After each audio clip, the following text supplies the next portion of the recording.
Salah satu penyebab kemiskinan di masyarakat kita adalah saat kita sudah dapat penghasilan dari pekerjaan kita, kita masih buta keuangan dan nggak bisa bedain mana yang aset dan mana yang liabilitas.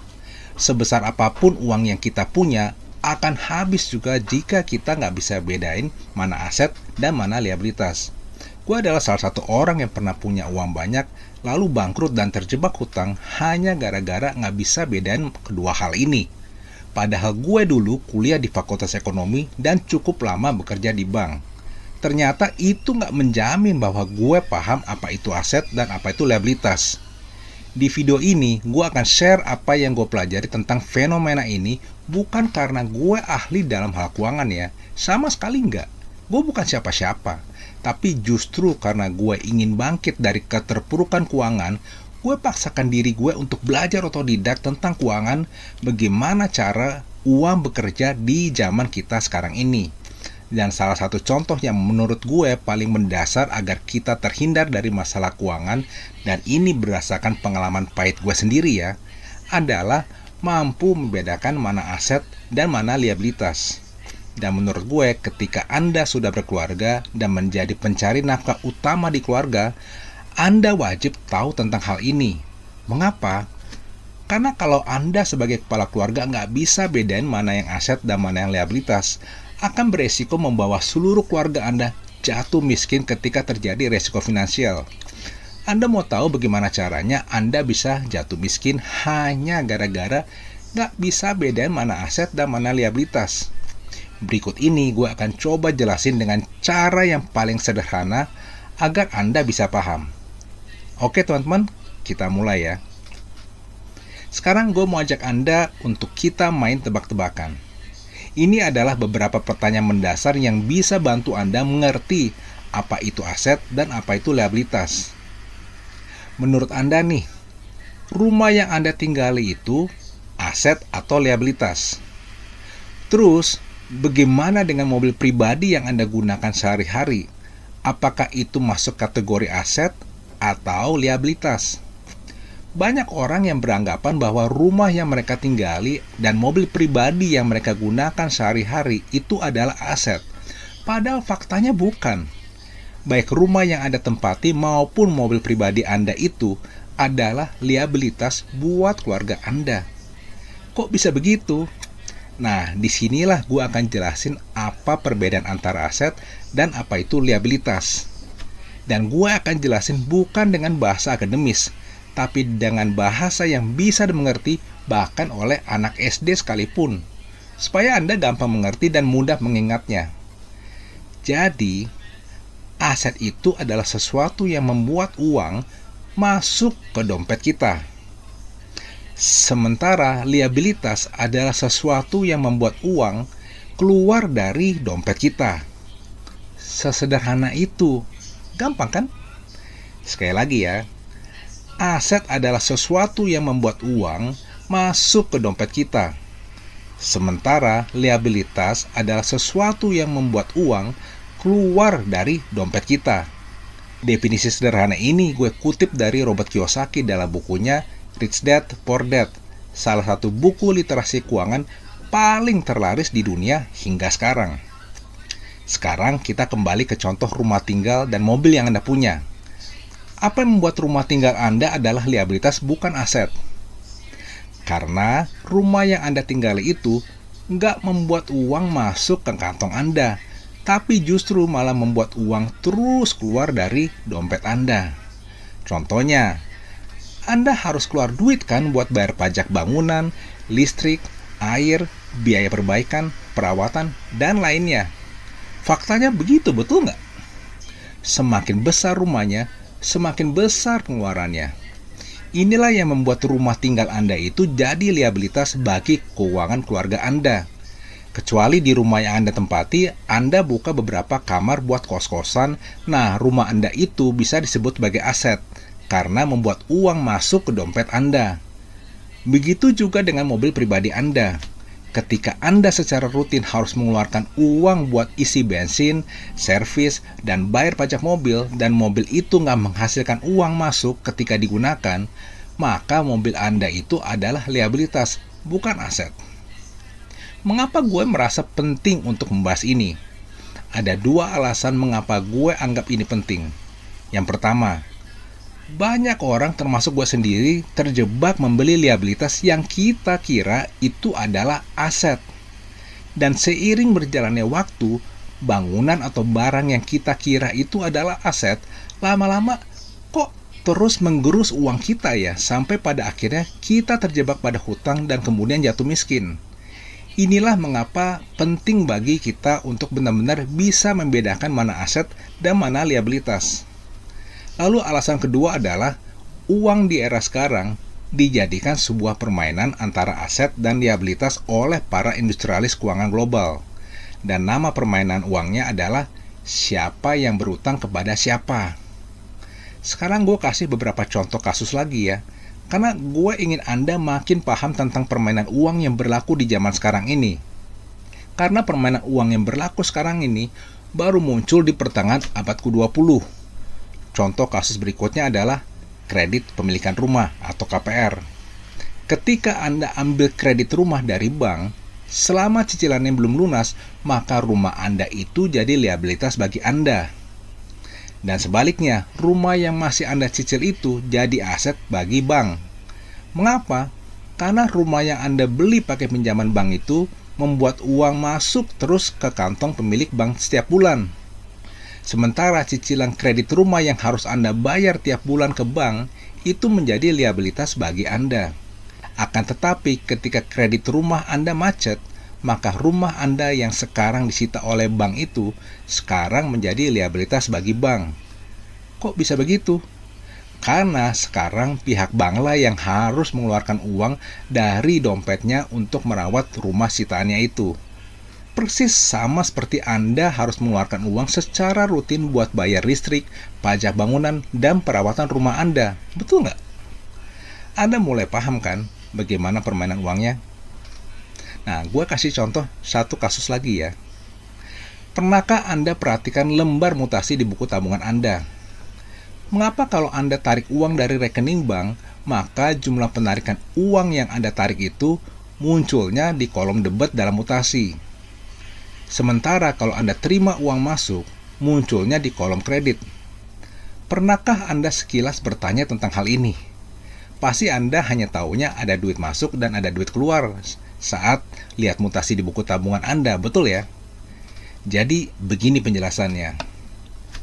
Kolom debat yang posisinya berada di sebelah kiri buku tabungan itu menandakan aset. Oke ya? Sementara kolom kredit yang posisinya berada di sebelah kanan buku tabungan itu menandakan liabilitas. Kolom kredit di buku tabungan Anda itu menandakan bahwa uang yang disetor ke rekening Anda itu menjadi liabilitas bagi pihak bank. Mengapa bisa begitu? Karena dengan adanya uang masuk ke rekening bank, berarti pemilik bank punya kewajiban untuk bayar bunga atas uang yang Anda simpan di bank. Tetapi mengapa ketika uang keluar dari rekening bank, posisinya tercatat di kolom debit yang menandakan posisi di aset? Karena bank membebankan biaya kepada nasabah ketika nasabah menarik uangnya dari bank. Dan biaya ini menjadi pendapatan yang masuk ke kantong pemilik bank. Contohnya seperti biaya admin dan biaya transfer. Lalu Anda pasti bertanya, tapi kan kalau kita ambil uang dari ATM, kita nggak dikenakan biaya kan? Mungkin banyak orang yang nggak sadar di sini. Biaya admin bank yang dipotong dari rekening kita tiap bulan itu sebenarnya adalah biaya yang dibebankan bank kepada kita untuk jasa pelayanannya, termasuk jasa pelayanan mesin ATM. Dan ada satu hal lagi yang mungkin banyak orang yang nggak sadar. Buku tabungan yang Anda terima dari bank saat membuka rekening, itu sebenarnya buku neraca keuangan dari sisi bank, bukan dari sisi kita sebagai nasabah. Walaupun buku tabungannya seolah-olah milik kita karena kita bisa bawa pulang. Makanya mengapa orang bank biasa menyebut nasabah kredit itu sebagai debitur bank? Karena Anda yang pinjam uang dari bank, Anda telah menjadi aset bagi bank. Jadi permainan uang di dunia saat ini adalah permainan siapa yang menjadi aset dan siapa yang menjadi liabilitas. Siapa yang berutang kepada siapa. Inilah permainan uang yang berlaku di dunia sejak pertengahan abad 20 sampai sekarang. Inilah alasan utama mengapa penting untuk kita memahami perbedaan antara aset dan liabilitas, supaya kita jadi lebih peka dan paham bagaimana permainan uang yang berlaku di dunia sekarang ini. Dengan Anda menjadi lebih paham dan sadar apa perbedaan aset dan liabilitas, maka Anda akan jadi lebih peka dan lebih berhati-hati terhadap modus orang-orang di luar sana yang mencoba menggiring Anda untuk menjadi aset mereka. Sistem keuangan yang kita hadapi di dunia sekarang ini sudah beralih menjadi sistem keuangan yang secara terstruktur dan sistematis didesain untuk menyebarkan riba secara masif kepada masyarakat yang hidupnya digiring juga untuk semakin konsumtif. Dan kenyataan inilah yang kemudian membuka mata gue mengapa dalam 30 tahun terakhir ini di Indonesia makin banyak muncul tawaran program pinjaman uang dan kartu kredit yang sengaja dipermudah akses maupun persyaratannya. Bahkan sekarang ada yang namanya pinjol dan pay later yang makin mempermudah orang untuk mengutang. Semua ini bermaksud hanya untuk satu tujuan saja, yakni supaya kita diperbudak oleh hutang dan dijadikan aset oleh para penguasa industri keuangan global. Semua sistem permainan uang ini dikendalikan oleh para penguasa industri keuangan global yang ingin terus memperbudak umat manusia yang buta keuangan dan hidup konsumtif dengan hutang. Jadi, berapapun banyaknya uang yang Anda punya, jika Anda buta keuangan dan Anda nggak tahu perbedaan aset dan liabilitas seperti yang pernah gue alami, maka uang Anda akan segera habis dan Anda akan jatuh bangkrut.